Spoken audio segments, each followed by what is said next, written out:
പരിപാടി ഒന്നും ഉണ്ടായില്ലേ? ഉണ്ടായിരുന്നു, പോയി വന്നാണ്. നിനക്കെന്താ ഒരു ടെൻഷൻ പോലെ? ഒന്നുമില്ലടാ, ഓരോ കാര്യങ്ങൾ ഓർത്തിട്ടെ. എന്താണ് ഇത്ര ആലോചിക്കാൻ? എടാ, നമ്മളുടെ കൂടെയൊക്കെ ജോലി ചെയ്ത് നിർത്തല്ലേ ആ രമേശ് എന്ന് പറഞ്ഞാൽ അവൻ മരിച്ചടാ. ഞാൻ അറിഞ്ഞത്.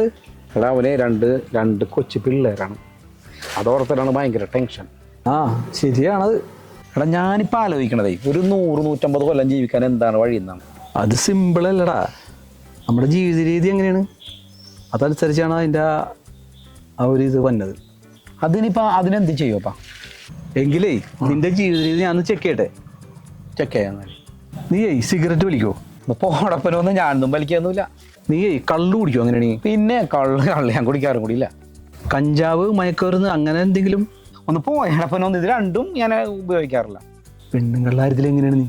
ഒന്ന് പോയട ഒന്ന് ഒരു കുറെ ചോദ്യം കൊണ്ടും കൂടെ വന്നേക്കണ. വേറെ കുടുംബം കലക്കാൻ വേണ്ടി ഒരു വേഷം കെട്ട് ചോദ്യവും. പിന്നെ എന്ത് കോപ്പിനാ 100 കൊല്ലം ജീവിക്കണത്?